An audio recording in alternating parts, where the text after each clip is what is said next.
ನಮಸ್ಕಾರ ಸ್ನೇಹಿತರೆ, ಸ್ವಾಭಿಮಾನಿ ಚಾನಲ್ಗೆ ತಮಗೆಲ್ಲ ಸ್ವಾಗತ.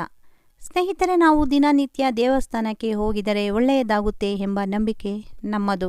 ಹಾಗಾದರೆ ದೇವಸ್ಥಾನ ಕಟ್ಟಿದವರಿಗೆ ದೇವರ ಗುಡಿಗೆ ಪ್ರವೇಶವಿಲ್ಲ ಏಕೆ? ಒಂದು ಕಲ್ಲನ್ನು ಕೆತ್ತಿ ದೇವರ ರೂಪ ಕೊಟ್ಟ ಕಲೆಗಾರನಿಗೆ ಪ್ರವೇಶವಿಲ್ಲ ಏಕೆ? ಪ್ರತಿದಿನ ದೇವಸ್ಥಾನ ಸ್ವಚ್ಛ ಮಾಡುವವನಿಗಂತೂ ಒಳ್ಳೆಯದ ಹಾಗೇ ಇಲ್ಲ. ಎಲ್ಲರ ಕಷ್ಟ ಕಳೆಯುವ ದೇವರು ತನ್ನ ಗುಡಿಯನ್ನು ತಾನೇ ಕಟ್ಟಿಕೊಳ್ಳಲಿಲ್ಲ ಏಕೆ? ತನ್ನ ರೂಪ ತಾನೇ ಧರಿಸಲಿಲ್ಲ ಏಕೆ? ತನ್ನ ಅಲಂಕಾರ ತಾನೇ ಮಾಡಿಕೊಳ್ಳುವುದಿಲ್ಲ ಏಕೆ? ಸ್ನೇಹಿತರೆ, ತಪ್ಪಾಗಿ ಭಾವಿಸಬೇಡಿ. ಶಿವ ಕೊಟ್ಟ ಜೋಳಿಗೆ ಎಂದು ಮನೆಯಲ್ಲೇ ಇಟ್ಟರೆ ತುಂಬುವುದಿಲ್ಲ.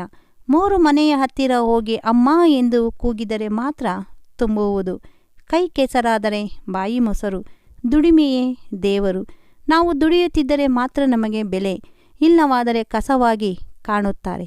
ಸ್ನೇಹಿತರೆ, ಈ ವಿಡಿಯೋ ನಿಮಗೆ ಇಷ್ಟವಾದರೆ ಲೈಕ್ ಮಾಡಿ, ಶೇರ್ ಮಾಡಿ, ಕಾಮೆಂಟ್ ಮಾಡಿ, ಸಬ್ಸ್ಕ್ರೈಬ್ ಆಗೋದನ್ನು ಮರೆಯಬೇಡಿ. ಧನ್ಯವಾದಗಳು.